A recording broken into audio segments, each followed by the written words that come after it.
Good afternoon, children. So ಎಲ್ಲರೂ text book open ಮಾಡಿ. 8th standard Kannada page number 1 ಅಂತ ಇದೆ. ಇಲ್ಲಿ ಕಾಣಿಸ್ತಿದೆಯಲ್ಲ ಲೆಸನ್ನು, ಇದು ಓಪನ್ ಮಾಡಿ ಎಲ್ಲರೂ.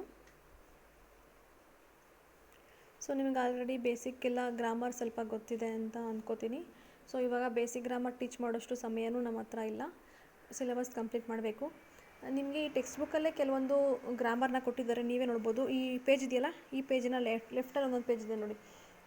ಗ್ರಾಮರ್ ಕೊಟ್ಟಿದ್ದಾರೆ. ಸೈದ್ಧಾಂತಿಕ ವ್ಯಾಕರಣ ಅಂತ, ಕನ್ನಡ ವರ್ಣಮಾಲೆ, ಗುಣಿತಾಕ್ಷರಗಳು ಅಥವಾ ಸಂಯುಕ್ತಾಕ್ಷರಗಳು, ಅಥವಾ ಅಲ್ಲ, ಗುಣಿತಾಕ್ಷರಗಳು ಬೇರೆ, ಸಂಯುಕ್ತಾಕ್ಷರಗಳು ಬೇರೆ, ಕನ್ನಡ ಸಂಧಿಗಳು, ನಾಮಪದ, ವಿಭಕ್ತಿ ಪ್ರತ್ಯಯಗಳು, ತತ್ಸಮ ತದ್ಭವಗಳು, ವಚನಗಳು, ವಾಕ್ಯ ರಚನೆ, ಲಿಂಗಗಳು, ದ್ವಿರುಕ್ತಿ, ಜೋಡು ನುಡಿ, ನುಡಿಗಟ್ಟು, ರಚನೆಯಲ್ಲಿ ಪತ್ರಲೇಖನ, ಪ್ರಬಂಧ ರಚನೆ, ಗಾದೆಗಳ ವಿಸ್ತರಣೆ, ಇದೆಲ್ಲ ನಿಮ್ಮ ಗ್ರಾಮರಲ್ಲಿ ಬರುತ್ತೆ. ಕನ್ನಡ ವರ್ಣಮಾಲೆ ಪಾಠಿಗೆ ಬಂದಾಗ ವರ್ಣಮಾಲೆಯ ವಿಧಗಳು, ಸ್ವರಗಳು, ವ್ಯಂಜನಗಳು, ಯೋಗವಾಹಗಳು, ಮತ್ತು ಸ್ವರಗಳೆಷ್ಟು ಇದ್ದಾವೆ, ವ್ಯಂಜನಗಳು ಎಷ್ಟು ಅಕ್ಷರ, ಯೋಗವಾಹಗಳು ಎಷ್ಟು, ಮತ್ತು ವ್ಯಂಜನಗಳಲ್ಲಿ ವಿಧಗಳು, ಸ್ವರಗಳಲ್ಲಿ ವಿಧಗಳು, ರಸಸ್ವರ, ದೀರ್ಘಸ್ವರ, ಮತ್ತು ಯೋಗವಾಹಕಗಳು ಯಾವುವು ಎಂದರೇನು, ಎಲ್ಲ ವಿಚಾರಗಳು ಸಹ ನಮ್ಮ ಬೇಸಿಕ್ ಗ್ರಾಮರಲ್ಲಿ ಬರುತ್ತೆ. ಸೊ ಅದನ್ನು ನಿಮ್ಗೆ ಆಲ್ರೆಡಿ ನಾನು ಹೇಳ್ಕೊಟ್ಟಿದ್ದೆ 7th-ಅಲ್ಲಿ, ನಮ್ಮ ಮಕ್ಕಳಿಗೆ ಹೇಳ್ಕೊಟ್ಟಿದ್ದೆ. ನೀವು ಬೇರೆ ಕ್ಲಾಸಿಂದ ಬಂದಿರ್ತೀರಿ, ನಿಮಗೂ ಗೊತ್ತಿರುತ್ತೆ. ಗೊತ್ತಿಲ್ಲ ಅಂದರೆ ಗ್ರಾಮರ್ ವ್ಯಾಕರಣ ಮಾಡಬೇಕಾದ್ರೆ ಸ್ವಲ್ಪ ಹೇಳ್ಕೊಡ್ತೀನಿ ನಾನು. ಕನ್ನಡ ವರ್ಣಮಾಲೆ ಇದೆಯಲ್ಲ ಅದ್ರಲ್ಲಿ ಬಂದಾಗ. ಸೊ ನಾವು ಇವತ್ತು ಫಸ್ಟು ಲೆಸನ್ ಸ್ಟಾರ್ಟ್ ಮಾಡೋಣ. ಓಕೆ, ಎಲ್ಲರೂ ಟೆಕ್ಸ್ಟ್ ಬುಕ್ ಓಪನ್ ಮಾಡ್ಕೊಳ್ಳಿ. ಮೊದಲನೇ ಪಾಠ ಬುದ್ಧನ ಸಲಹೆ ಅಂತ ಇದೆ. ಸೊ ನಾನು ಫಸ್ಟು ಟೆಕ್ಸ್ಟ್ ಬುಕ್ನ ಓದ್ತೀನಿ, ನೀವು ಫಿಂಗರ್ ಇಟ್ಕೊಂಡು ನಾನು ಹೇಳೋದನ್ನು ಕೇಳಿಸ್ಕೊಂಡು ಫಾಲೋ ಮಾಡಿ. ಓಕೆ, ಪಾಠ 1 ಬುದ್ಧನ ಸಲಹೆ. ಪಾಠ ಬರ್ತಿರೋದು ನಿರುಪಮ. ಪಾಠ ಪ್ರವೇಶ ಬಾಕ್ಸಲ್ಲಿದೆಯಲ್ಲ, ಅದು ಪಾಠ ಪ್ರವೇಶ ನೋಡ್ಕೊಳ್ಳಿ. ಮಾನವ ಒಂದು ಕಡೆ ಪ್ರಾಕೃತಿಕ ಸಂಪನ್ಮೂಲಗಳನ್ನು ಬಳಸಿಕೊಂಡು ಸುಖ, ಶಾಂತಿ ಹಾಗೂ ಸಮೃದ್ಧಿಯ ಜೀವನ ನಡೆಸಿದರೆ, ಮತ್ತೊಂದೆಡೆ ಅದೇ ಪ್ರಾಕೃತಿಕ ಸಂಪನ್ಮೂಲಗಳನ್ನು ಬಳಸಿಕೊಳ್ಳುವಾಗ ಸ್ವಾರ್ಥ, ದ್ವೇಷ ಹಾಗೂ ದುರಾಸೆಗಳನ್ನು ತುಂಬಿಕೊಂಡು ಬದುಕನ್ನು ಸರ್ವನಾಶ ಮಾಡಿಕೊಳ್ಳುತ್ತಿದ್ದಾನೆ. ಸರ್ವರಿಗೂ ಮೀಸಲಾಗಿರುವ ನೆಲ, ಜಲಗಳನ್ನು ಹಂಚಿಕೊಳ್ಳುವಾಗ ವಿವೇಕವನ್ನು ಕಳೆದುಕೊಂಡು ಯುದ್ಧಕ್ಕೆ ಸನ್ನದ್ಧನಾಗುತ್ತಾನೆ. ಯುದ್ಧಗಳಿಂದ ಅಪಾರ ಸಾವು ನೋವುಗಳು ಉಂಟಾಗಿ ಬದುಕು ನರಕವಾಗಿ ಬಿಡುತ್ತದೆ ಎಂಬ ಸತ್ಯವನ್ನು ಮರೆತು ಬಿಡುತ್ತಾನೆ. ಇಂದು ಮನುಷ್ಯ ಬದುಕಲು ಗಾಳಿ, ನೀರು, ಆಹಾರ ಎಷ್ಟು ಮುಖ್ಯವೋ, ಸುಖ, ಶಾಂತಿ, ನೆಮ್ಮದಿಗಳು ಅಷ್ಟೇ ಮುಖ್ಯ ಎಂಬುದನ್ನು ಎಲ್ಲರೂ ಅರಿಯಬೇಕಿದೆ. ಜೀವನದಲ್ಲಿ ಎಂತಹ ಸಮಸ್ಯೆಗಳು ಉದ್ಭವಿಸಿದರೂ ಅವುಗಳನ್ನು ವಿವೇಕದಿಂದ ಸೌಹಾರ್ದಯುತವಾಗಿ ಬಗೆಹರಿಸಿಕೊಳ್ಳಲು ಸಾಧ್ಯವಿದೆ ಎಂಬ ಸಂದೇಶ ಬುದ್ಧನ ಸಲಹೆ ಪಾಠದ ಮೂಲಕ ವ್ಯಕ್ತವಾಗುತ್ತದೆ. ಬಹಳ ವರ್ಷಗಳ ಹಿಂದಿನ ಮಾತು. ಭಾರತದ ಉತ್ತರ ಭಾಗದಲ್ಲಿ ಕಪಿಲವಸ್ತುವೆಂಬ ನಗರವಿತ್ತು. ಅದನ್ನು ಶಾಕ್ಯರೆಂಬ ಅರಸು ಮನೆತನದವರು ಆಳುತ್ತಿದ್ದರು. ಶಾಕ್ಯರ ಅರಸ ಶುದ್ಧೋಧನನಿಗೆ ಸಿದ್ಧಾರ್ಥನೆಂಬ ಮಗ ಹುಟ್ಟಿದನು. ಆತ ಬೆಳೆದ ಮೇಲೆ ಸನ್ಯಾಸ ಸ್ವೀಕರಿಸಿ ಭಗವಾನ್ ಬುದ್ಧನಾದನು. ಈಗ ನೇಪಾಳ ದೇಶದಲ್ಲಿ ಸೇರಿ ಹೋಗಿರುವ ಕಪಿಲವಸ್ತು ನಗರದ ಸಮೀಪದಲ್ಲಿ ಹೇಮಕೂಟ ಪರ್ವತಗಳಿವೆ. ಆ ಪರ್ವತದಲ್ಲಿ ಹುಟ್ಟಿದ ಗಂಗಾ ನದಿ ದಕ್ಷಿಣಕ್ಕೆ ಕಾಶಿನಗರದವರೆಗೆ ಹರಿದು ನಂತರ ಕವಲಾಗಿ ಬಂಗಾಳ ಸಮುದ್ರಕ್ಕೆ ಸೇರುತ್ತದೆ. ಆ ಕಾಲದಲ್ಲಿ ಗಂಗಾ ನದಿಯ 2 ಬದಿಗಳಲ್ಲಿ 2 ರಾಜ್ಯಗಳಿದ್ದವು. ಒಂದು ವತ್ಸ ರಾಜ್ಯ, ಇನ್ನೊಂದು ಮಗಧ ರಾಜ್ಯ. ಈ ನದಿಯಿಂದ 2 ರಾಜ್ಯಗಳು ಉಪಯೋಗ ಪಡೆದು ಸುಭಿಕ್ಷವಾಗಿದ್ದವು. ಈ 2 ರಾಜ್ಯಗಳವರು ಆ ನದಿಯನ್ನು ತಾಯಿಯಂತೆ ಪೂಜಿಸುತ್ತಿದ್ದರು. ಆ ನದಿಯ ನೀರಿನಿಂದ 2 ರಾಜ್ಯಗಳ ನೆಲ ಸಸ್ಯ ಶ್ಯಾಮಲವಾಗಿತ್ತು. ಎತ್ತ ನೋಡಿದರೂ ಹಸಿರು ತುಂಬಿ ಬೆಳೆ ಬೆಳೆದು ಸುಭಿಕ್ಷದಿಂದ ಜನರು ಸುಖವಾಗಿದ್ದರು. ಇವರೆಲ್ಲರೂ ಗಂಗಾ ನದಿಯನ್ನು ತಮಗೆ ಅನ್ನ ನೀಡುವ ತಾಯಿ ಎನ್ನುತ್ತಿದ್ದರು. ಆದರೆ ಅವರಿಬ್ಬರನ್ನೂ ಕ್ರಮೇಣ ಸ್ವಾರ್ಥ ಆವರಿಸಿತು. ಈ ನದಿಯ ಮೇಲೆ ತಮ್ಮ ಸಂಪೂರ್ಣ ಅಧಿಕಾರ ಸ್ಥಾಪಿಸಬೇಕೆಂಬ ದುರಾಸೆ ಈ 2 ರಾಜ್ಯಗಳ ರಾಜರಿಗೆ ಉಂಟಾಯಿತು. ದಿನ ಕಳೆದಂತೆ ಈ ಸ್ವಾರ್ಥ ಹೆಮ್ಮರವಾಗಿ ಬೆಳೆದು 2 ರಾಜ್ಯಗಳವರು ಯುದ್ಧಕ್ಕೆ ಸಿದ್ಧವಾಗುವ ಉತ್ಕಟ ಪರಿಸ್ಥಿತಿ ಉಂಟಾಯಿತು. ಅವರು ಯುದ್ಧಕ್ಕೆ ನಿಂತಾಗ ಭಗವಾನ್ ಬುದ್ಧ ಭಗವಾನ್ ಅಲ್ಲಿಗೆ ಬಂದ. ಆತ ಯುದ್ಧಕ್ಕೆ ಸಿದ್ಧವಾದ ಎರಡೂ ಕಡೆಯ ಸೈನ್ಯಗಳನ್ನು ನೋಡಿ ಅವುಗಳ ನಡುವೆ ನಿಂತುಕೊಂಡ. ಬುದ್ಧ ದೇವನನ್ನು ನೋಡಿ ಎರಡೂ ಕಡೆಯವರು ಸ್ವಲ್ಪ ಹಿಂದಕ್ಕೆ ಸರಿದರು. ಬುದ್ಧದೇವನು ಇಬ್ಬರು ರಾಜ ಮಂತ್ರಿಗಳನ್ನು ಹಾಗೂ ಇತರ ಅಧಿಕಾರಿಗಳನ್ನು ತನ್ನ ಬಳಿಗೆ ಕರೆದು ಎಲ್ಲರಿಗೂ ಕೇಳಿಸುವಂತೆ ಗಟ್ಟಿಯಾಗಿ ಕೇಳಿದ, ನೀವು ಯುದ್ಧ ಮಾಡಲು ಏಕೆ ಸಿದ್ಧರಾಗಿದ್ದೀರಿ? ನಮ್ಮ ಜೀವನಾಧಾರವಾದ ಗಂಗಾ ನದಿಯ ನೀರಿಗಾಗಿ ಅವರೆಲ್ಲರೂ ಒಕ್ಕೊರಲಿನಿಂದ ಉತ್ತರವಿಟ್ಟರು. ನದಿಯ ನೀರು, ಮಾನವ ರಕ್ತ, ಇವೆರಡರಲ್ಲಿ ಯಾವುದು ಹೆಚ್ಚು ಬೆಲೆಯುಳ್ಳದ್ದು?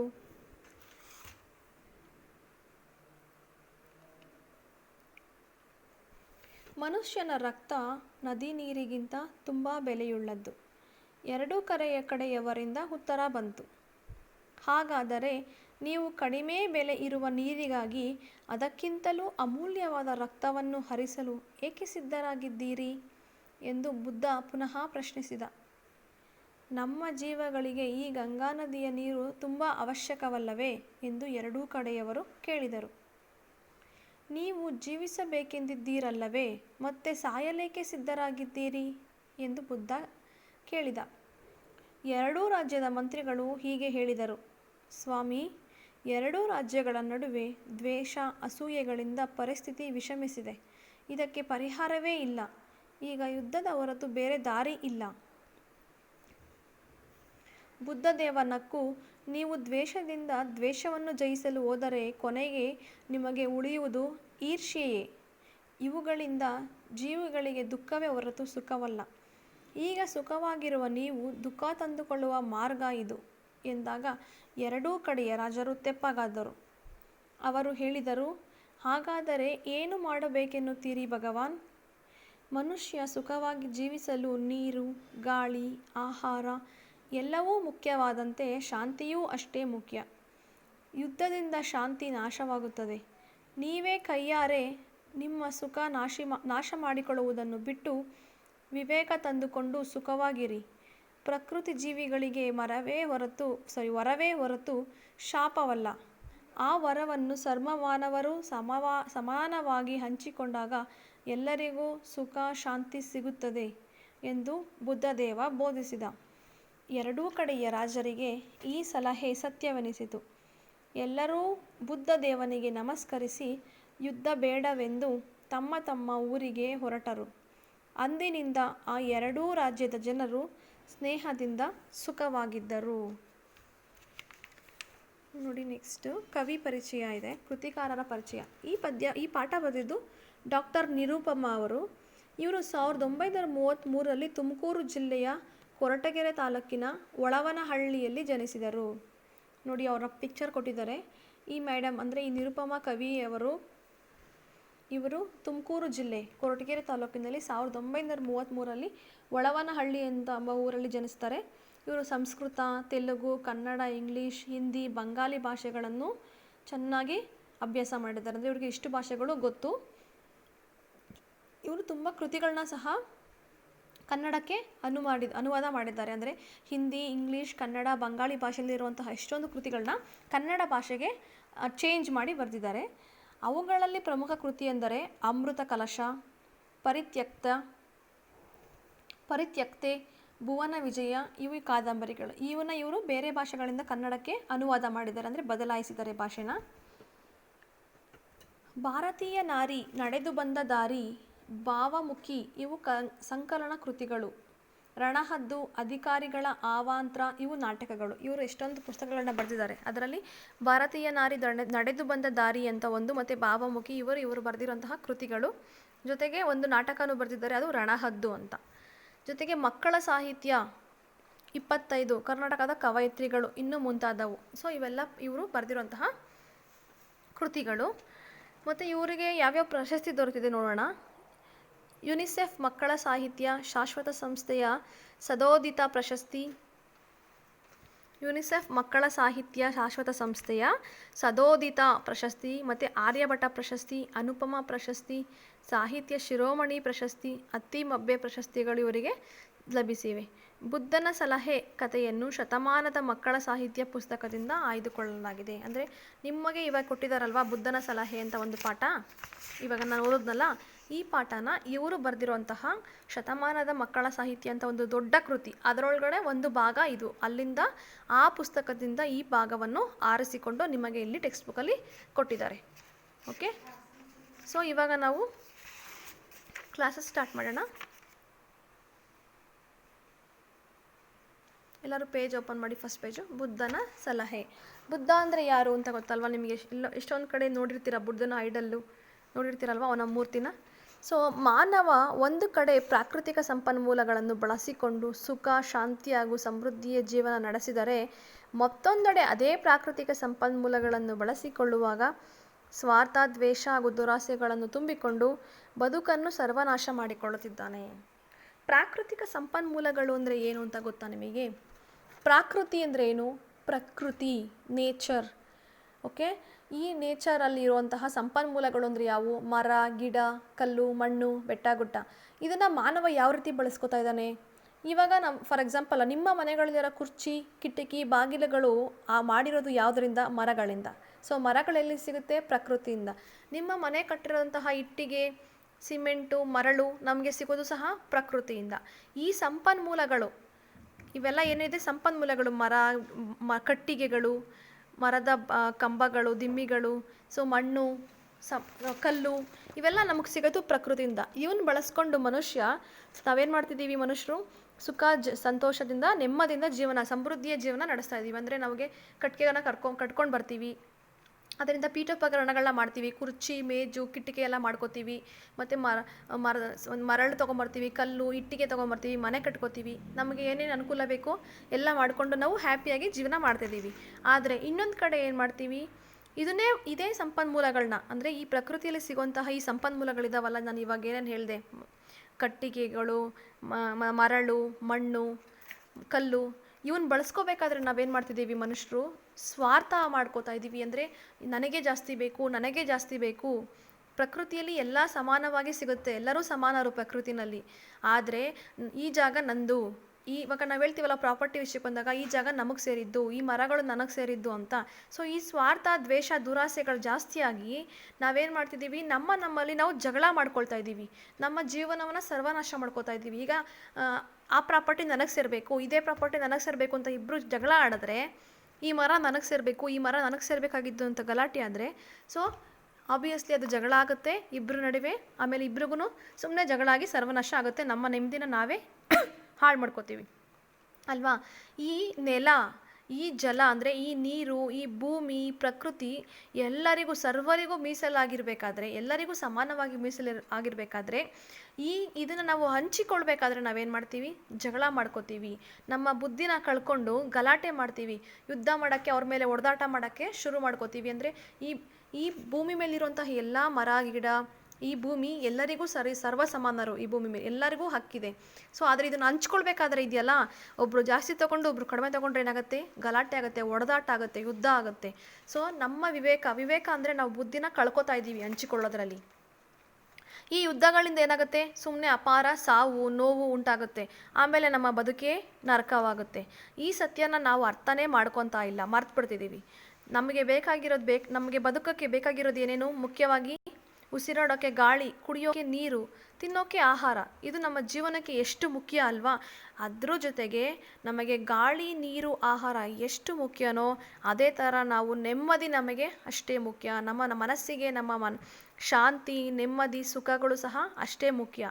ಆದರೆ ನಾವು ನಮಗೆ ನೆಮ್ಮದಿ ಬೇಕು, ಶಾಂತಿ ಬೇಕು ಅನ್ನೋದನ್ನು ಮರಿತಾ ಇದ್ದೀವಿ. ನಮಗೆ ಆಸ್ತಿ ಬೇಕು, ಅಂತಸ್ತು ಬೇಕು, ಐಶ್ವರ್ಯ ಬೇಕು ಅಂತಲೇ ನಮ್ಮ ಜಾಸ್ತಿ ಗಮನ ಕೊಡ್ತಾ ಇದ್ದೀವಿ. ಸೊ ಆಸ್ತಿ, ಅಂತಸ್ತು, ಜಮೀನು ಮಾಡಬೇಕಾದ್ರೇ ಗಲಾಟೆಗಳಾಗಿ, ಯುದ್ಧ ಆಗಿ ನಮ್ಮ ನೆಮ್ಮದಿನ ಹಾಳು ಮಾಡ್ಕೋತಾ ಇದ್ದೀವಿ. ಓಕೆ, ನೆಕ್ಸ್ಟ್, ಜೀವನದಲ್ಲಿ ಎಷ್ಟೇ ಸಮಸ್ಯೆಗಳು ಉದ್ಭವಿಸಿದ್ರೂ ಸಹ, ಎಷ್ಟೇ ಸಮಸ್ಯೆ ಬಂದರೂ ಸಹ ನಾವು ಅದನ್ನು ವಿವೇಕದಿಂದ ಸೌಹಾರ್ದಯುತವಾಗಿ ಬಗೆಹರಿಸ್ಕೋಬೇಕು. ಅಂದರೆ ಜಗಳ ಮಾಡೋದು, ಹೊಡೆದಾಟ ಆಡೋದು, ಸಮಸ್ಯೆ ಬಂದಿದ ತಕ್ಷಣ ಗಲಾಟೆ ಮಾಡೋದು, ಯುದ್ಧ ಮಾಡೋದು ಬೇರೆಯವ್ರ ಮೇಲೆ ಅಲ್ಲ. ಅದನ್ನು ನಾವು ಕೂತ್ಕೊಂಡು ವಿವೇಕದಿಂದ, ಅಂದರೆ ಯಾವುದು ತಪ್ಪು, ಯಾವ ರೀತಿ ಮಾಡಿದ್ರೆ ಪರಿಹಾರ ಸಿಗುತ್ತೆ ನಮಗಿಂತ ಕೂತು ಸಮಸ್ಯೆನ ಬಗೆಹರಿಸ್ಕೊಂಡು ನಮ್ಮ ಸಮಸ್ಯೆನ ಸಾಲ್ವ್ ಮಾಡ್ಕೋಬೇಕು. ಆ ಸಂದೇಶನೇ ನಮಗೆ ಬುದ್ಧನ ಸಲಹೆ ಅಂತ ಈ ಪಾಠದಲ್ಲಿ ನಾವು ಅಭ್ಯಾಸ ಮಾಡೋದು ಇವಾಗ. ಅರ್ಥ ಆಯ್ತಾ? ಅಂದರೆ ದೇವರು ಕೊಟ್ಟಿರುವಂತಹ ಈ ಪ್ರಕೃತಿ, ನೆಲ, ಜಲ, ಗಾಳಿ, ಬೆಟ್ಟ, ಗುಡ್ಡ, ಮಣ್ಣು, ಮರಗಳನ್ನ ನಾವು ಸಮಾನವಾಗಿ ಬಳಸ್ಕೊಳ್ಳದೆ, ಹಂಚ್ಕೊಳ್ದೆ, ಯುದ್ಧ ಮಾಡಿಕೊಂಡು ನಮ್ಮ ಜೀವನದ ನೆಮ್ಮದಿಯನ್ನು ನಾವೇ ಹಾಳು ಮಾಡ್ಕೋತಾ ಇದ್ದೀವಿ. ಸೊ ಎಂಥದೇ ಸಮಸ್ಯೆ ಬಂದರೂ ನಾವು ಅದನ್ನು ಫಸ್ಟು ಯುದ್ಧ ಮಾಡಬಾರ್ದು, ಕೂತ್ಕೊಂಡು ಸೌಹಾರ್ದಯುತವಾಗಿ ನಮ್ಮ ವಿವೇಕದಿಂದ ನಮ್ಮ ಬುದ್ಧಿನ ಉಪಯೋಗಿಸಿ ಸಮಸ್ಯೆ ಏನು, ಸಮಸ್ಯೆಗೆ ಪರಿಹಾರ ಏನು ಅಂತ ಕೂತ್ಕೊಂಡು ಚರ್ಚೆ ಮಾಡಿ ಬಗೆಹರಿಸ್ಕೋಬೇಕೇ ಹೊರತು ಬೇರೆಯವ್ರ ಮೇಲೆ ಗಲಾಟೆ ಮಾಡೋಕ್ಕಾಗಲಿ, ಒಡೆದಾಟ ಆಡೋಕ್ಕಾಗಲಿ, ಯುದ್ಧ ಮಾಡೋಕ್ಕಾಗಲಿ ಹೋಗಬಾರ್ದು. ಅದನ್ನು ಬುದ್ಧ ಈ ಪಾಠದಲ್ಲಿ ನಮಗೆ ತಿಳಿಸ್ಕೊಡ್ತಿದ್ದಾರೆ. ಓಕೆ, ಈಗ ನಾವು ಪಾಠನ ಸ್ಟಾರ್ಟ್ ಮಾಡೋಣ. ಬಹಳ ವರ್ಷಗಳ ಹಿಂದಿನ ಮಾತು. ಈ ಸ್ಟೋರಿನಲ್ಲಿರೋದು ತುಂಬ ವರ್ಷಗಳ ಹಿಂದೆಂದು. ಭಾರತ ನಮ್ಮ ದೇಶ ಅಲ್ವಾ, ನಿಮಗೆಲ್ಲ ಗೊತ್ತು. ಈ ಭಾರತದಲ್ಲಿ 4 ಭಾಗಗಳಿದ್ದಾವೆ. ಅಂದರೆ ಉತ್ತರ, ದಕ್ಷಿಣ, ಪೂರ್ವ, ಪಶ್ಚಿಮ ಅಂತ 4 ಡೈರೆಕ್ಷನ್ಸ್ ಇದ್ದಾವೆ. ಸೊ ಉತ್ತರ ಯಾವ್ದು ಬರುತ್ತೆ? ಭಾರತದ ತಲೆಯ ಭಾಗ, ಮೇಲ್ಗಡೆ ಭಾಗ ಬರುತ್ತಲ್ಲ, ಅದನ್ನು ನಾವು ಉತ್ತರ ಭಾಗ ಅಂತ ಕರಿತೀವಿ. ಆ ಉತ್ತರ ಭಾಗದಲ್ಲಿ ಕಪಿಲವಸ್ತು ಅಂತ ಒಂದು ನಗರ ಇತ್ತು. ಸೊ ನಾನೇನಾದರೂ ನನಗೆ ರೆಗ್ಯುಲರ್ ಆಗಿ ನೀವು ಕ್ಲಾಸಲ್ಲಿ ಸಿಕ್ಕಿದ್ರೆ ನಾನು ಮ್ಯಾಪ್ನ ಡ್ರಾ ಮಾಡಿ ನಿಮಗೆ ಎಕ್ಸ್ಪ್ಲನೇಷನ್ ಮಾಡ್ತಾ ಇದ್ದೆ. ಸೊ ಇವಾಗ ಆಗಲ್ಲ, ನೀವು ಇಮ್ಯಾಜಿನ್ ಮಾಡ್ಕೊಳ್ಳಿ. ನಮ್ಮ ಇಂಡಿಯಾ ಮ್ಯಾಪು ನಿಮಗೆಲ್ಲ ಆಲ್ರೆಡಿ ಗೊತ್ತಿದೆ ಯಾವ ಥರ ಇದೆ ಅಂತ. ಸೊ ಈ ಉತ್ತರ ಭಾಗದಲ್ಲಿ ಈ ಇಂಡಿಯಾ ಮ್ಯಾಪಲ್ಲಿ ಭಾರತದ ತಲೆಯ ಭಾಗ ಬರುತ್ತಲ್ಲ ಮೇಲೆ, ಅದು ಉತ್ತರ ಭಾಗ. ಅಲ್ಲಿ ಒಂದು ಏನಿತ್ತು, ಕಪಿಲವಸ್ತು ಅಂತ ಒಂದು ನಗರ ಇತ್ತು, ಒಂದು ಏರಿಯಾ ಇತ್ತು. ಅದನ್ನು ಶಾಕ್ಯರೆಂಬ ಅರಸು ಮನೆತನದವರು, ಅರಸರು ಅಂದರೆ ರಾಜರು ಗೊತ್ತಲ್ಲ, ಆ ಕಪಿಲವಸ್ತು ಅಂತ ನಗರನ, ಇವಾಗ ಮೈಸೂರು ನಮ್ಮ ಕರ್ನಾಟಕದಲ್ಲಿರುವಂತಹ ಒಂದು ಪ್ಲೇಸು, ನೀವೆಲ್ಲ ನೋಡಿದ್ದೀರಾ ಅನ್ಕೋತೀನಿ ಮೈಸೂರು. ಅಲ್ಲಿ ಒಬ್ಬರು ರಾಜರು ಅವಾಗ ಆಳ್ವಿಕೆ ಮಾಡ್ತಾಯಿದ್ರು ಅಲ್ವಾ, ರಾಜ ಮನೆತನ ಇತ್ತು. ಅದೇ ಥರ ಈ ಉತ್ತರ ಭಾರತದಲ್ಲಿ ಕಪಿಲವಸ್ತು ಅಂತ ಒಂದು ನಗರ ಇತ್ತು. ಅಲ್ಲಿ ಶಾಕ್ಯರೆಂಬ ಅರಸು ಮನೆತನದವರು ಆಳ್ವಿಕೆ ಮಾಡ್ತಾಯಿದ್ರು. ಶಾಕ್ಯರ ಅರಸ ಶುದ್ಧೋಧನನಿಗೆ ಸಿದ್ಧಾರ್ಥ ಎಂಬ ಮಗ ಹುಟ್ಟಿದನು. ಶಾಕ್ಯರ ಅರಸ ಅಂದರೆ ರಾಜ, ಶುದ್ಧೋಧನ ಅಂತ ಇದ್ದಾನೆ. ಅವನಿಗೆ ಸಿದ್ಧಾರ್ಥ ಅಂತ ಒಬ್ಬ ಮಗ ಹುಡ್ತಾನೆ. ಓಕೆ, ಆ ಮಗ ಬೆಳೆದ ಮೇಲೆ ಸನ್ಯಾಸಿ ಸ್ವೀಕರಿಸಿ ಭಗವಾನ್ ಬುದ್ಧನಾದನು. ನೋಡಿ, ಬುದ್ಧ ಅಂದರೆ ಯಾರು? ಸಿದ್ಧಾರ್ಥನ ಅಪ್ಪ ಶುದ್ಧೋಧನ ಯಾವ ಮನೆತನದವನು? ಶಾಕ್ಯ ಮನೆತನದವನು. ಸಿದ್ಧಾರ್ಥ ಮಗುವಾಗಿ ಹುಟ್ಟಿದ ಮೇಲೆ ಬೆಳೀತಾ ಅವನು ಮದುವೆ ಮಾಡಿಕೊಂಡು, ಅಂದರೆ ಫ್ಯಾಮಿಲಿ ಪರ್ಸನ್ ಆಗಿಲ್ಲ, ಅಂದರೆ ಅವನು ಏನಂತೀವಿ, ದಾಂಪತ್ಯ ಜೀವನಕ್ಕೆ ಅವನು ಕಾಲಿಡಲಿಲ್ಲ. ಅವನೇನು ಮಾಡ್ದ? ಸನ್ಯಾಸಿಯಾದ.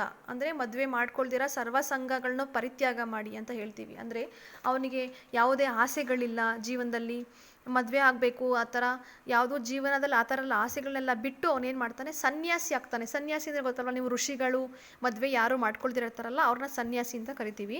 ಇವನು ಕೂಡ ಸಹ ಸಿದ್ಧಾರ್ಥ ಸನ್ಯಾಸಿ ಆಗ್ತಾನೆ. ಆಮೇಲೆ ಇವನಿಗೆ ಹೆಸರು ಬದಲಾಗುತ್ತೆ, ಏನಂತ? ಭಗವಾನ್ ಬುದ್ಧ. ಭಗವಾನ್ ಅಂದರೆ ದೇವರು ಅಂತ.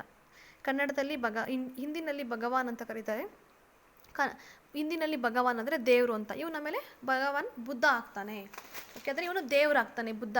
ಸಿದ್ಧಾರ್ಥನ ಹೆಸರಿನಿಂದ ಬುದ್ಧ ಅಂತ ಹೆಸರನ್ನು ಬದಲಾವಣೆ ಮಾಡ್ಕೋತಾನೆ. ಅರ್ಥ ಆಯ್ತಾ? ಅರ್ಥ ಮಾಡ್ಕೋಬೇಕಿದು. ಕಪಿಲವಸ್ತು ಎಲ್ಲಿ? ಭಾರತದ ಉತ್ತರ ಭಾಗದಲ್ಲಿ.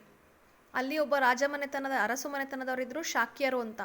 ಆ ಅರಸನ ಹೆಸರು ಶುದ್ಧೋಧನ, ಅವನ ಮಗನ ಹೆಸರು ಸಿದ್ಧಾರ್ಥ ನಂತರ ಭಗವಾನ್ ಬುದ್ಧನಾಗಿ ಬದಲಾವಣೆ ಆಗ್ತಾನೆ ಸನ್ಯಾಸತ್ವ ತಗೊಂಡ್ಮೇಲೆ. ಓಕೆ, ಈಗ ಇದು ಹಿಂದಿಂದಾಯ್ತು. ಈಗ ನೇಪಾಳ ಅನ್ನೋದು ಇನ್ನೊಂದು ದೇಶ ಇದೆ ಗೊತ್ತಲ್ವಾ. ನೇಪಾಳದಲ್ಲಿ ಸೇರಿ ಹೋಗಿರುವ ಕಪಿಲವಸ್ತು ನಗರ, ಮುಂಚೆ ಈ ಕಪಿಲವಸ್ತು ನಗರ ಭಾರತದ ಉತ್ತರ ಭಾಗದಲ್ಲಿತ್ತು. ಈಗ ಈ ಕಪಿಲವಸ್ತು ನಗರನ ನೇಪಾಳ ದೇಶ ಆಕ್ರಮಣ ಮಾಡಿಕೊಂಡಿದೆ. ಈಗ ಈ ಕಪಿಲವಸ್ತು ಅನ್ನೋ ನಗರ ನೇಪಾಳ ದೇಶಕ್ಕೆ ಸೇರ್ಕೊಂಡಿದೆ, ಆ ದೇಶದಲ್ಲಿದೆ. ಇವಾಗ ನಮ್ಮ ಭಾರತ ದೇಶದಲ್ಲಿ ಇಲ್ಲ ಇದು. ಓಕೆ, ಈ ಕಪಿಲವಸ್ತು ನಗರದ ಸಮೀಪ ಆ ಏರಿಯಾಗೆ ಆ ನಗರದ ಹತ್ರನೇ, ಆ ನಗರ ಅಂದರೆ ಏರಿಯಾ ಅಂತ ಕರಿತೀವಿ, ಆ ಊರು ಕಪಿಲವಸ್ತು ಅನ್ನೋ ಊರ ಹತ್ರ ಹೇಮಕೂಟ ಅಂತ ಪರ್ವತಗಳಿವೆ. ಪರ್ವತ ಅಂದರೆ ಗೊತ್ತಲ್ಲ ನಿಮಗೆ, ಬೆಟ್ಟ. ಓಕೆ, ಹೇಮಕೂಟ ಅಂತ ಪರ್ವತಗಳಿವೆ. ಆ ಪರ್ವತದಲ್ಲಿ ಹುಟ್ಟಿದ ಗಂಗಾ ನದಿ, ಆ ಪರ್ವತದ ಹತ್ರ ಗಂಗಾ ನದಿ ಗೊತ್ತಲ್ಲ, ನಮ್ಮ ಭಾರತದಲ್ಲಿ ಹರಿಯುತ್ತೆ ಗಂಗಾ ನದಿ. ಸೊ ಆ ಗಂಗಾ ನದಿ ದಕ್ಷಿಣದ ಕಾಶಿ ನಗರದವರೆಗೆ ಹರಿದು ನಂತರ ಕವಲಾಗಿ ಬಂಗಾಳ ಸಮುದ್ರಕ್ಕೆ ಸೇರುತ್ತದೆ. ನಮ್ಮ ಭಾರತದಲ್ಲಿ ದಕ್ಷಿಣ ಭಾಗದಲ್ಲಿರುವಂತಹ ಕಾಶಿ ಇರೋದು ಉತ್ತರ ಭಾರತದಲ್ಲೇ, ಕಾಶಿ ಕಡೆಗೆ ದಕ್ಷಿಣಕ್ಕೆ ಅಂದರೆ ಕೆಳಮುಖವಾಗಿ ಹರಿದು, ತಲೆಯಿಂದ ಕೆಳಮುಖವಾಗಿ ಹರಿದು ಕಾಶಿ ನಗರಕ್ಕೆ ಹರ್ಕೊಂಡು ಬಂದು ನದಿ, ಅದಾದಮೇಲೆ 2 ಭಾಗಗಳಾಗಿ ಕವಲಾಗಿ, ಅಂದರೆ ಕವಲೊಡೆಯೋದು ಅಂದರೆ ಗೊತ್ತಲ್ಲ, 2 ಭಾಗ ವಿಭಜನೆ ಆಗಿ ಬಂಗಾಳ ಸಮುದ್ರಕ್ಕೆ ಸೇರುತ್ತೆ ಗಂಗಾ ನದಿ. ಬಂಗಾಳ ಸಮುದ್ರ ಗೊತ್ತಲ್ಲ, ಮ್ಯಾಪಲ್ಲಿ ಇರುತ್ತೆ, ಬಂಗಾಳ ನದಿ, ಅರಬ್ಬಿ ಸಮುದ್ರ ಎಲ್ಲ ಇದೆ ಅಲ್ವಾ. ಸೊ ಅದು ಬಂಗಾಳಕ್ಕೆ ಹರಿಯುತ್ತೆ. ಆ ಕಾಲದಲ್ಲಿ ಗಂಗಾ ನದಿ 2 ಬದಿಗಳಲ್ಲಿ 2 ರಾಜ್ಯಗಳಿದ್ದು, ಗಂಗಾ ನದಿ ಮಧ್ಯದಲ್ಲಿ ಹರಿತಾ ಇದ್ದರೆ ಮಿಡಲಲ್ಲಿ ಗಂಗಾ ನದಿ ಹರಿತಾ ಇತ್ತು, ಈ ಕಡೆಗೆ ಒಂದು ರಾಜ್ಯ ಇತ್ತು, ಆ ಕಡೆಗೆ ಒಂದು ರಾಜ್ಯ ಇತ್ತು. ಜಸ್ಟ್ ಇಮ್ಯಾಜಿನ್ ಮಾಡ್ಕೊಳ್ಳಿ, ನದಿ ಹರಿತಾ ಇರೋದು ಮಿಡಲಲ್ಲಿ, ನದಿಯಿಂದ ಆ ಕಡೆ ಭಾಗಕ್ಕೆ ಒಂದು ರಾಜ್ಯ ಇತ್ತು, ಈ ಕಡೆ ಭಾಗಕ್ಕೆ ಒಂದು ರಾಜ್ಯ ಇತ್ತು. ಓಕೆ, ಅಂದರೆ ಆ ಕಾಲದಲ್ಲಿ, ಯಾವಾಗ ನಾನು ಹೇಳ್ತಿರೋದು ಹಿಂದಿನ ಕಾಲದಲ್ಲಿ 2 ರಾಜ್ಯ ಇತ್ತು, ನದಿ ಮಧ್ಯ ಇತ್ತು, 2 ರಾಜ್ಯ, ಆ ಕಡೆ ಒಂದಿತ್ತು ಮತ್ತು ಈ ಕಡೆ ಒಂದು ಹರಿತಾ ಇತ್ತು. ಒಂದು ರಾಜ್ಯದ ಹೆಸರು ವತ್ಸ ರಾಜ್ಯ, ಇನ್ನೊಂದು ರಾಜ್ಯದ ಹೆಸರು ಮಗಧ ರಾಜ್ಯ. ನೆನ್ಪಿಟ್ಕೋಬೇಕು, ಇದು ತುಂಬ ಇಂಪಾರ್ಟೆಂಟು. ರಾಜ್ಯಗಳ ಹೆಸರು, ಒಂದು ರಾಜ್ಯದ ಹೆಸರು ವತ್ಸ ರಾಜ್ಯ, ಇನ್ನೊಂದು ರಾಜ್ಯದ ಹೆಸರು ಮಗಧ ರಾಜ್ಯ. ಮಧ್ಯದಲ್ಲಿ ಹರಿತಾ ಇರೋ ನದಿಯ ಹೆಸರು ಗಂಗಾ ನದಿ. ಆ ಗಂಗಾ ನದಿ ಎಲ್ಲಿತ್ತು? ಗಂಗಾ ನದಿ ದಕ್ಷಿಣಕ್ಕೆ, ಭಾರತದ ದಕ್ಷಿಣಕ್ಕೆ ಹರಿತಾ ಇತ್ತು. ಈ ಗಂಗಾ ನದಿ ದಕ್ಷಿಣವಾಗಿ ಹರಿದು ಎಲ್ಲಿ ಸೇರ್ತಾ ಇತ್ತು? ಈ ಬಂಗಾಳ ಕೊಲ್ಲಿ ಸಮುದ್ರಕ್ಕೆ ಸೇರ್ತಾ ಇತ್ತು. ಈ ರಾಜ್ಯಗಳಿದ್ವಲ್ಲ 2, ಈ ಗಂಗಾ ನದಿಯಿಂದ 2 ರಾಜ್ಯಗಳ ಉಪಯೋಗ ಪಡ್ಕೊಂಡು ಅಂದರೆ ಸುಖವಾಗಿದ್ದರು, ಸುಭಿಕ್ಷವಾಗಿದ್ದವು, ಅಂದರೆ ಹ್ಯಾಪಿಯಾಗಿ ಇದ್ದರು. ಈ ನದಿಯಲ್ಲಿ ಹರಿತಾ ಇರೋಂತಹ ನೀರನ್ನ 2 ರಾಜ್ಯಗಳು ಬಳಸ್ಕೊತಾ ಇದ್ರು. 2 ರಾಜ್ಯಗಳಿಗೂ ಬೇಕಲ್ವಾ, ಕುಡಿಯೋಕೆ ಬೇಕು, ಪ್ರಾಣಿಗಳಿಗೆ ಬೇಕು, ಪ್ರತಿಯೊಂದಕ್ಕೂ ನೀರು ಬೇಕು. ಸೊ ಆ ನೀರನ್ನ 2 ಬೆಳೆ ಬೆಳೆಯೋಕೆ ಬೇಕು, ಎಲ್ಲದಕ್ಕೂ ಬೇಕು. ಸೊ ಈ ಗಂಗಾ ನದಿಯ ನೀರನ್ನ 2 ರಾಜ್ಯಗಳು ಬಳಸ್ಕೊಂಡು ಸುಖವಾಗಿ ಇದ್ದರು. ಇವ್ರ ನಡುವೆ ಏನೂ ಗಲಾಟೆ ಇರಲಿಲ್ಲ. 2 ರಾಜ್ಯಗಳು ಸುಖವಾಗಿ ಹಂಚ್ಕೊಂಡು ನೆಮ್ಮದಿಯಾಗಿ ಇದ್ದರು. ಆಮೇಲೆ ಏನಾಯಿತು? ಈ 2 ರಾಜ್ಯಗಳವರು ಆ ನದಿಯನ್ನು ತಾಯಿಯಂತೆ ಪೂಜಿಸ್ತಾ ಇದ್ರು. ನೋಡಿ, ಆ ನದಿಯಿಂದ ತುಂಬ ಉಪಯೋಗ ಪಡ್ಕೊತಾ ಇದ್ರಲ್ವಾ. ಸೊ ಅದಕ್ಕೆ ಆ ನದಿನ 2 ರಾಜ್ಯಗಳು ಸೇರಿ, ವತ್ಸ್ಯ ಮತ್ತು ಮಗಧ ರಾಜ್ಯಗಳು 2 ಸೇರಿ ನದಿನ ತಾಯಿನ ನಾವೆಷ್ಟು ಗೌರವ ಕೊಟ್ಟು ಪೂಜೆ ಮಾಡ್ತೀವಿ, ಆ ಥರ ನದಿನ ಇವರು ಪೂಜೆ ಮಾಡ್ತಾಯಿದ್ರು. ಆ ನದಿಯ ನೀರಿನಿಂದ 2 ರಾಜ್ಯಗಳನ್ನೆಲ್ಲ ಸಸ್ಯ ಶ್ಯಾಮಲವಾಗಿತ್ತು. ಸೊ ಈ ನದಿ ನೀರನ್ನ ಬಳಸ್ಕೊಂಡು 2 ರಾಜ್ಯಗಳು ಬೆಳೆ ಚೆನ್ನಾಗಿ ಬೆಳೀತಾ ಇದ್ರು. ಸಸ್ಯ ಅಂದರೆ ಗೊತ್ತಲ್ವಾ, ಗಿಡಗಳು, 2 ಕಡೆ ಗಿಡಗಳು ಹಸಿರು ಚೆನ್ನಾಗಿ ಇತ್ತು. ಸಸ್ಯ ಶ್ಯಾಮಲವಾಗಿತ್ತು ಅಂದರೆ 2 ಕಡೆ ಹಸಿರು ಚೆನ್ನಾಗಿತ್ತು, ಬೆಳೆ ಬೆಳೀತಾ ಇತ್ತು, ಗಿಡ ಮರಗಳು ಚೆನ್ನಾಗಿತ್ತು. ಎಲ್ಲಿ ನೋಡಿದ್ರೂ ಹಸಿರು ತುಂಬಿ ಬೆಳೆ ಬೆಳೆದು ಸುಭಿಕ್ಷದಿಂದ ಜನ ಸುಖವಾಗಿದ್ದರು. 2 ಕಡೆ ರಾಜ್ಯಗಳಲ್ಲೂ ಸಹ ಹಸಿರು ಚೆನ್ನಾಗಿತ್ತು, ಎಲ್ಲರೂ ಚೆನ್ನಾಗಿ ಬೆಳೆ ಬೆಳೆದಿದ್ದರು. ಜನರು ಸುಭಿಕ್ಷದಿಂದ ಅಂದರೆ ನೆಮ್ಮದಿಯಿಂದ, ಖುಷಿಯಾಗಿ, ಒಳ್ಳೆಯ ಸಮೃದ್ಧಿಯಿಂದ ಜನ ಸುಖವಾಗಿದ್ದರು. ಇವರೆಲ್ಲರೂ ಗಂಗಾ ನದಿಯನ್ನು ತಮಗೆ ಅನ್ನ ನೀಡುವ ತಾಯಿ ಎನ್ನುತ್ತಿದ್ದರು. ಹೌದು, ಯಾಕಂದರೆ ಆ ನೀರಿನಿಂದ ಬಳಸ್ಕೊಂಡು ಅವರು ಬೆಳೆ ಬೆಳೀತಾ ಇದ್ರು. ಹಾಗಾಗಿ ಗಂಗಾ ನದಿನ ಅನ್ನ ಕೊಡ್ತಾ ಇರೋ ತಾಯಿ ಅಂತ ಇದ್ರು. ಆದರೆ ಅವರಿಬ್ಬರನ್ನು ಕ್ರಮೇಣ ಸ್ವಾರ್ಥ ಆವರಿಸಿತು. ನೋಡಿ, ಮೊದಲೆಲ್ಲ ಎಷ್ಟು ಚೆನ್ನಾಗಿ ಆ ನೀರನ್ನ ಇಬ್ಬರೂ ಸಹ ಸಮನಾಗಿ ಬಳಸ್ಕೊಂಡು, ಅವರಿಗೆ ಎಷ್ಟು ಬೇಕೋ ಅವ್ರು ಅಷ್ಟು ಬಳಸ್ಕೊತಾ ಇದ್ರು, ಇವ್ರಿಗೆ ಎಷ್ಟು ಬೇಕೋ ಇವರು ಅಷ್ಟು ಬಳಸ್ಕೊಂಡು ಆ ನೀರನ್ನ ಬಳಸ್ಕೊಂಡು ಬೆಳೆ ಬೆಳ್ಕೊಂಡು ನೆಮ್ಮದಿಯಾಗಿ ಸುಖವಾಗಿದ್ದರು. ಆಮೇಲೆ ಅವ್ರಿಗೆ ಏನಾಯಿತು? ಸ್ವಾರ್ಥ ಹೆಚ್ಚಾಯಿತು. ಏನು ಸ್ವಾರ್ಥ? ನದಿಯ ಮೇಲೆ ತಮ್ಮ ಸಂಪೂರ್ಣ ಅಧಿಕಾರ ಸ್ಥಾಪಿಸಬೇಕೆಂಬ, ಅಂದರೆ ನೋಡಿ, ಇಬ್ಬರಿಗೂ ಅದೇ ಥರ ಮನಸ್ಸು ಬಂತು. ಅಂದರೆ ಈ ನದಿ ನಮಗೆ ಸೇರಬೇಕು, ಈ ನದಿ ನಮಗೆ ಸೇರಬೇಕು ಅಂತ ಇಬ್ಬರೂ ಕೂಡ ದುರಾಸೆ ಬೆಳೆಸ್ಕೊಂಡ್ರು. ಇಬ್ಬರೂ ಕೂಡ ದುರಾಸೆ ಬೆಳೆಸ್ಕೊಂಡು 2 ರಾಜ್ಯಗಳ ರಾಜರಿಗೆ, 2 ವತ್ಸ್ಯ ಮತ್ತು ಮಗಧ ರಾಜ್ಯದ ರಾಜರಿಗೆ ದುರಾಸೆ ಉಂಟಾಯಿತು. ಅಂದರೆ ಈ ನೀರು ಫುಲ್ಲು, ಈ ನದಿ ಫುಲ್ಲು ನಮಗೆ ಸೇರಬೇಕು ಅಂತ ಈ ರಾಜ, ಇಲ್ಲ ನಮಗೆ ಸೇರಬೇಕು ಅಂತ ಈ ರಾಜ. ಇಬ್ಬರೂ ಸಮನಾಗಿ ಹಂಚ್ಕೊಳ್ಬೇಕಾದ್ರೆ ನೆಮ್ಮದಿಯಾಗಿದ್ದರು. ಆದರೆ ದುರಾಸೆ ಉಂಟಾಗಿ ಒಬ್ಬರಿಗೆ ಸೇರಬೇಕು ಅಂತ ದುರಾಸೆ ಸ್ಟಾರ್ಟ್ ಆಯ್ತಲ್ವಾ. ಆಮೇಲೆ ಏನಾಯಿತು? ದಿನ ಕಳೆದಂತೆ ಸ್ವಾರ್ಥ ಹೆಮ್ಮರವಾಗಿ ಬೆಳೆದು, ಅಂದರೆ ಅವರ ಸ್ವಾರ್ಥ ಇನ್ನೂ ಜಾಸ್ತಿ ಆಗ್ತಾ ಹೋಯಿತು. ದಿನ ದಿನ ದಿನ ದಿನ ಇಲ್ಲ, ನೀರು ನಮಗೆ ಸೇರಬೇಕು, ಸಂಪೂರ್ಣವಾಗಿ ನಾವೇ ತಗೊಬಿಡಬೇಕು, ಬೇರೆ ರಾಜ್ಯವ್ರಿಗೆ ಕೊಡಬಾರ್ದು ಅಂತ ದುರಾಸೆ ಜಾಸ್ತಿಯಾಗಿ ಕೊನೆಗೆ ಯುದ್ಧಕ್ಕೆ ಸಿದ್ಧವಾಗುವ ಉತ್ಕಟ ಪರಿಸ್ಥಿತಿ ಉಂಟಾಯಿತು. ಗಲಾಟೆಗಳು ಸ್ಟಾರ್ಟ್ ಆಯಿತು. ಇಬ್ರಿಗೂ ಮಾತುಕತೆಯಲ್ಲಿ ಜಗಳ ಆಡ್ತಿದ್ದವರು ಒಂದು ದಿನ ಯುದ್ಧ ಮಾಡೋಕ್ಕೆ ಸಿದ್ಧರಾದರು. ಅಂದರೆ ನೀರನ್ನ ಪೂರ್ತಿ ನಾವೇ ತಗೋಬೇಕು, ನಮಗೆ ಸೇರಬೇಕು ಅಂತ ಗಲಾಟೆ ನಡೀತಾ ಇತ್ತು. ಕೊನೆಗೆ ಅದು ಯುದ್ಧ. 2 ರಾಜ್ಯದ ರಾಜರು, ನೋಡಿ ಪಿಕ್ಚರಲ್ಲಿ ಕಾಣಿಸ್ತಾ ಇದೆ, ಈ ಕಡೆ ರಾಜ್ಯದ ಸೈನಿಕರು ಬಂದಿದ್ದಾರೆ, ಈ ಕಡೆ ರಾಜ್ಯದ ಸೈನಿಕರು ಬಂದಿದ್ದಾರೆ, ಯುದ್ಧ ಮಾಡೋದಕ್ಕೆ ಸಿದ್ಧರಾಗಿ ನಿಂತಿದ್ದಾರೆ. ಅಂದರೆ ಯುದ್ಧ ಅಂದರೆ ಗೊತ್ತಲ್ವಾ, ಹೊಡೆದಾಟ ಇರುತ್ತೆ. ಯುದ್ಧದ ಪರಿಸ್ಥಿತಿನೇ ಉಂಟಾಯಿತು. ಯುದ್ಧಕ್ಕೆ ಸಿದ್ಧರಾಗಿ ಬಂದು ನಿಂತ್ಕೊಂಡ್ರು. ಆದರೆ ಆ ಟೈಮಲ್ಲಿ ಏನಾಯಿತು ನೆಕ್ಸ್ಟು, ಬುದ್ಧದೇವ ಇಬ್ಬರೂ ರಾಜಮಂತ್ರಿಗಳನ್ನು ಹಾಗೂ ಅವರು ಯುದ್ಧಕ್ಕೆ ನಿಂತಾಗ ಏನಾಯಿತು, ಭಗವಾನ್ ಅಲ್ಲಿಗೆ ಬಂದರು. ಬುದ್ಧ ನೋಡಿ, ಬುದ್ಧ ಭಗವಾನ್ ಅಲ್ಲಿಗೆ ಬಂದರು, ಕಾಣಿಸ್ತಿದೆಯಲ್ಲ ಪಿಕ್ಚರಲ್ಲಿ. ಬಂದ್ಬಿಟ್ಟು ಆತ ಯುದ್ಧಕ್ಕೆ ಸಿದ್ಧವಾದ ಎರಡೂ ಕಡೆಯ ಸೈನ್ಯಗಳನ್ನು ನೋಡಿ, ಎರಡೂ ಕಡೆಯವರು ಯುದ್ಧಕ್ಕೆ ಸಿದ್ಧಾಗಿ ನಿಂತಿದ್ದಾರಲ್ಲ, ಅವ್ರನ್ನ ನೋಡಿಬಿಟ್ಟು ಅವರ ಮಧ್ಯ ನಿಂತ್ಕೊಂಡು ಬುದ್ಧ ದೇವನನ್ನು ನೋಡಿ ಎರಡೂ ಕಡೆಯವರು ಸ್ವಲ್ಪ ಹಿಂದಕ್ಕೆ ಸರಿದರು. ಯಾಕಂದರೆ ಅವ್ರಿಗೆ ಸ್ವಲ್ಪ ಮರ್ಯಾದೆ ಗೌರವ ಜಾಸ್ತಿ ಇತ್ತು, ದೇವರು ಅನ್ನೋ ಥರ ಅವರ ಮನಸ್ಸಲ್ಲಿ. ಆ ಇಬ್ಬರು ರಾಜರಿಗೂ ಗೊತ್ತಿತ್ತು ಬುದ್ಧ ಯಾರು ಅಂತ. ಸೊ ಈ ಬಂದು ನಿಂತ್ಕೊಂಡ್ರಲ್ಲ ಮಧ್ಯ, ನಿಂತ್ಕೊಂಡಿದ್ದ ತಕ್ಷಣ ಇವರು ಸ್ವಲ್ಪ ಹಿಂದಕ್ಕೆ ಸರಿದ್ರು, ಅವರು ಸ್ವಲ್ಪ ಹಿಂದಕ್ಕೆ ಸರಿದ್ರು ಬುದ್ಧ ನಿಂತಿರೋದಕ್ಕೆ. ಆಮೇಲೆ ಇಬ್ಬರು ರಾಜ್ಯಗಳು ಅವ್ರನ್ನ ಅಧಿಕಾರಿಗಳನ್ನ ಹತ್ರಕ್ಕೆ ಕರೆದ್ರು ಬುದ್ಧ, ಇಬ್ಬರು ಬನ್ನಿ ಅಂತ. ಎರಡೂ ಕಡೆಯ ರಾಜರುಗಳನ್ನ ಕರೆದ್ರು. ನೋಡಿ, ರಾಜರುಗಳು ಕೆಳಗಡೆ ಕೂತ್ಕೊಂಡು ನಮಸ್ಕಾರ ಮಾಡ್ತಿದ್ದಾರೆ, ಮಂತ್ರಿಗಳು ಸೈಡಲ್ಲಿ ನಿಂತಿದ್ದಾರೆ ಪಿಕ್ಚರಲ್ಲಿ ಅಲ್ವಾ. ಈ ಕಡೆ ಇಬ್ಬರು ಇದ್ದಾರೆ, ಈ ಕಡೆ ಇಬ್ಬರು ಮಂತ್ರಿಗಳಿದ್ದಾರೆ, ಮತ್ತು ಅಧಿಕಾರಿಗಳು. ಅವರು ಮಂತ್ರಿ ಒಬ್ಬರು ಇರ್ತಾರೆ ಮತ್ತು ಇನ್ನೊಬ್ಬರು ಅಧಿಕಾರಿ. ಅವ್ರನ್ನೆಲ್ಲ ಕರೆದ್ರು ಹತ್ರಕ್ಕೆ ಬನ್ನಿ ಅಂತ, ಜೋರಾಗಿ ಕರೆದ್ರು, ಬಳಿಗೆ ಕರೆದ್ರು ಜೋರಾಗಿ ಗಟ್ಟಿಯಾಗಿ, ಬನ್ನಿ ನನ್ನ ಹತ್ರ ಅಂತ. ಆಮೇಲೆ ನೀವು ಯುದ್ಧ ಮಾಡಲು ಯಾಕೆ ಸಿದ್ಧರಾಗಿದ್ದೀರಿ ಅಂತ ಕೇಳಿದ್ರು. ಯಾಕೆ ಯುದ್ಧ ಮಾಡೋಕ್ಕೆ ರೆಡಿಯಾಗಿ ನಿಂತಿದ್ದೀರಾ ಅಂತ. ಅದಕ್ಕೆ ಇವ್ರು ಹೇಳಿದ್ರು, ನಮ್ಮ ಜೀವನ ಆಧಾರವಾದ ಗಂಗಾ ನದಿಯ ನೀರಿಗಾಗಿ, ನಮ್ಮ ಜೀವನಕ್ಕೆ ಆಧಾರವಾಗಿರುವ ಗಂಗಾ ನದಿ ನೀರಿಗಾಗಿ ನಾವು ಯುದ್ಧ ಮಾಡ್ತಿದ್ದೀವಿ. ಯಾಕಂದರೆ ನಮಗೆ ಗಂಗಾ ನದಿ ತುಂಬ ಮುಖ್ಯ, ಆ ನೀರು ನಮ್ಮ ಜನಗಳಿಗೆ ತುಂಬ ಮುಖ್ಯ ಬೆಳೆ ಬೆಳೆಯೋಕ್ಕೆ. ಸೊ ನಮಗೇ ಬೇಕು ಅದು ಅಂತ ನಾವು ಯುದ್ಧ ಮಾಡೋಕ್ಕೆ ನಿಂತಿದ್ದೀವಿ ಅಂತ ಹೇಳಿದ್ರು. ಇಬ್ಬರು ಅದೇ ಥರ ಆನ್ಸರ್ ಕೊಟ್ಟರು, ಎರಡೂ ಕಡೆ ರಾಜ. ನದಿಯ ನೀರು, ಮಾನವ ರಕ್ತ, ಇವೆರಡರಲ್ಲಿ ಯಾವುದು ಹೆಚ್ಚು ಬೆಲೆಯುಳ್ಳದ್ದು ಅಂತ ಕೇಳಿದ್ರು. ಯಾರು ಕೇಳಿದ್ದು? ಬುದ್ಧ. ನದಿಯ ನೀರು ಮುಖ್ಯನಾ ನಿಮಗೆ, ಇಲ್ಲ ಮನುಷ್ಯನ ದೇಹದಲ್ಲಿ ಹರಿತಾ ಇರೋ ರಕ್ತ ಮುಖ್ಯನಾ ಅಂದರೆ ಬೆಲೆ ಯಾವುದಕ್ಕೆ ಜಾಸ್ತಿ? ನೀರಿಗೆ ಬೆಲೆ ಜಾಸ್ತಿನಾ, ಮನುಷ್ಯನ ರಕ್ತಕ್ಕೆ ಬೆಲೆ ಜಾಸ್ತಿನಾ ಅಂತ ಬುದ್ಧ ಪ್ರಶ್ನೆ ಕೇಳಿದ್ರು. ಮಕ್ಕಳೇ, ನೀವೇ ಯೋಚನೆ ಮಾಡಿ, ನೀರಿಗೆ ಬೆಲೆ ಜಾಸ್ತಿನಾ ಅಥವಾ ಮನುಷ್ಯನ ಮೈಯಲ್ಲಿ ಹರಿತಾ ಇರುವಂತಹ ರಕ್ತಕ್ಕೆ ಬೆಲೆ ಜಾಸ್ತಿನಾ ಅಂತ. ಓಕೆ, ನೆಕ್ಸ್ಟ್ ಕ್ಲಾಸಲ್ಲಿ ಇನ್ನು ಮಿಕ್ಕಿದ್ದನ್ನು ನಾನು ಎಕ್ಸ್ಪ್ಲೇನ್ ಮಾಡ್ತೀನಿ, ಯಾಕಂದರೆ ಕ್ಲಾಸ್ ಜಾಸ್ತಿ ಆಯ್ತು, ಈಗ 26 ಮಿನಿಟ್ಸ್ ಆಗಿದೆ.